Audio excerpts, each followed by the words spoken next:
love and betrayal, greed and murder.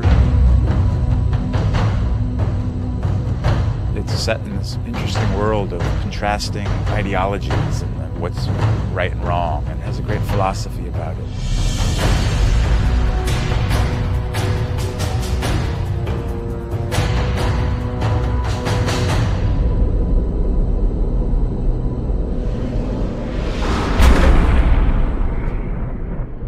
Game of Thrones is about power struggles in a fantasy kingdom called Westeros, and it's about the struggle for the Iron Throne, which is the seat of power in this kingdom. There's a war coming, Ned.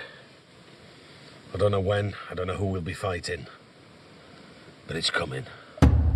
At the core of it, there's a conflict for power between two great houses initially, House Stark and House Lannister. The other major houses are all contenders as well. It's a suitably complicated political situation. The old truth that power corrupts, I think, is very valid. And it shows in this series. You see characters that come into power and how they change. In a way, it's about how people forget to see the bigger picture. There's a common threat that everybody kind of ignores because they're too busy pursuing their own interests. And meanwhile, outside the Seven Kingdoms, two great threats are rising. One across the sea in the exiled Targaryen siblings, and another one far to the north, beyond the Wall, which is the boundary of the Seven Kingdoms, in lands of perpetual ice and cold, where a supernatural threat is stirring. It's very different from anything that's been done. I can't think of another fantasy which is as dark as this one is, which is as gritty and as real. Every single character is incredibly complex. You think you know them, you think you've got them pegged as what they seemingly are, but they really aren't. Is there someone in your service whom you trust completely? Yes. The wiser answer was no, my lord. It's not a good guys, bad guys story. It's a story where everybody is pursuing their own interest and everybody is following their own code, and it's about those interests and those ethics coming into conflict with each other, and it just provides a much richer story than the guys in white beating the guys in black. But Baelish, perhaps I was wrong to distrust you. Distrusting me was the wisest thing you've done since you climbed off your horse. It's quite a big, sprawling, epic kind of story, and fascinating characters, different characters, very rich, sort of tasty characters in there. You don't know who they all are and how they fit in. Shouldn't be out here, my lord. There's no telling who has eyes where. Let them look. So I've found it's very dense and it's very multi-layered. I think that's what I find quite intriguing and quite fascinating about this thing.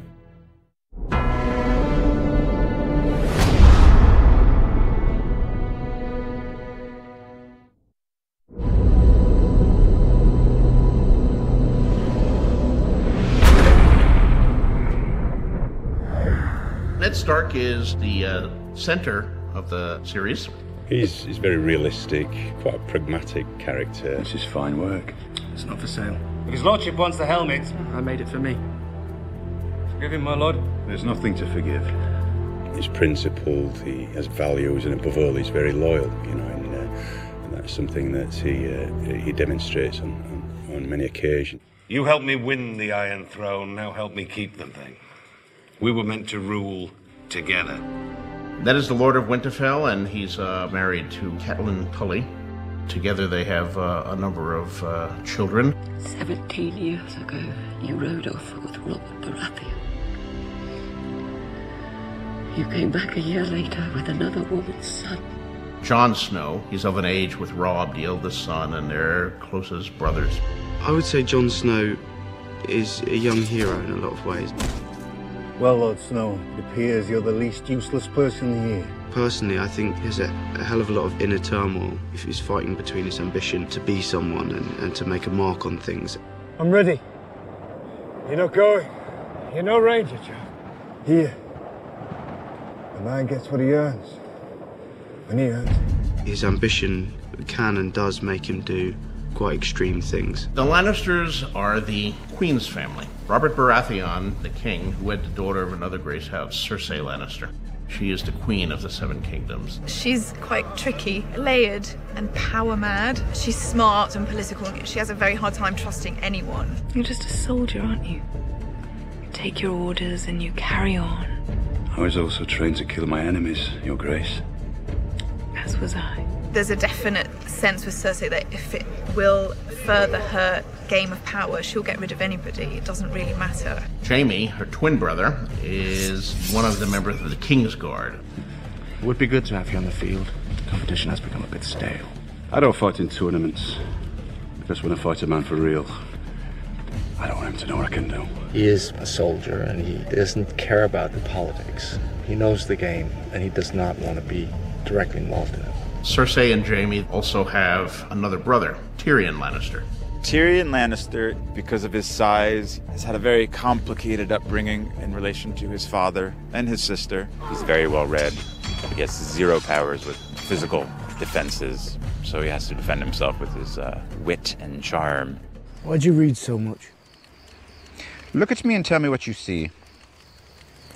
Is this a trick?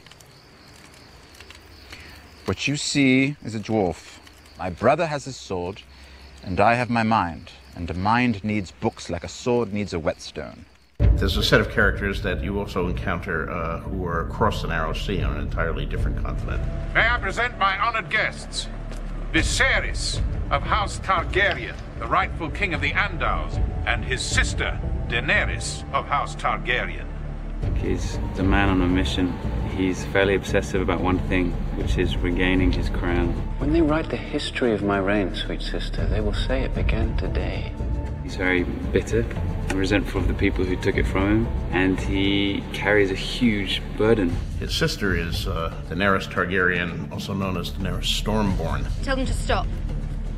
You want the entire horde to stop? For how long? Until I command them otherwise. She goes on such a journey. She gets put up with a lot of obstacles coming her way, and every time she overcomes them, she succeeds, and she kind of just gets stronger and stronger as she goes on. She's an incredible, incredible, wicked person. There's plots within plots and wheels within wheels, and many people competing for one seat.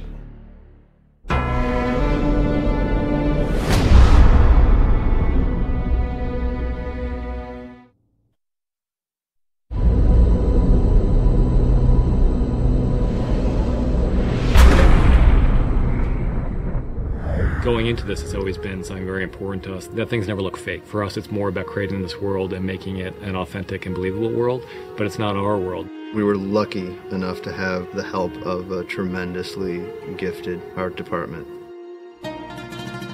I'm responsible for the look of the show, from the kind of the floor to the sky. I'm working out what the CGI is going to be, the whole look of it from there downwards, so that we have a complete look to the series. You've got to create a world from scratch that feels like you're in a different time and different place. So it's creating different environments that work, that feel real but don't feel like, you know, either contemporary or known periods. That's the main thing. The biggest challenges have been, I guess, the scale of the event. We've created very high standards for ourselves. It's a lot of bits to this, and it just has been a lot of stuff to pull together. Gemma Jackson really ranged far and wide to find the artistic resources and the stylistic resources to give us a world we haven't seen before. There's an Arctic wasteland, which is very far north, and you go all the way to a more desert wilderness and everything in between. Our brief was to try to combine interesting visual elements from a lot of different societies and periods. So we spent a lot of time researching medieval Europe. We looked at Oriental influences, we looked at Asian influences, we looked at the subcontinent, we looked at African influences. We tried to find references from a lot of different civilizations in different times and combine them. You try and create a world that's based in real physics, even if it's fantasy. There has to be a reality to it, or it will just look like a set. So you're always trying to think, right, how would these people live? What would they need? Why would they put things where they do? How would it be? I think the approach we want to take is that, yes, it is fantasy, but it's very grounded in reality. And I think we want to make it as real as possible. And that's the same approach we're taking with absolutely everything. And I think as the series goes on, you'll see the great difference between the four worlds in which the series inhabits. So it's very important that it have a completely different look, and that the light be different, and the topography. We've been given the luxury of being able to span various countries. So we scouted probably, 14 different countries when we're trying to decide where to shoot and why ultimately we decided to shoot Northern Ireland. You drive 25 minutes and you're at some beautiful forest somewhere, and you drive 45 minutes and you're at this great old castle. It's a huge scale. Shooting simultaneously in 2 different countries as Malta and Ireland is a challenge, but it's great fun. We love it.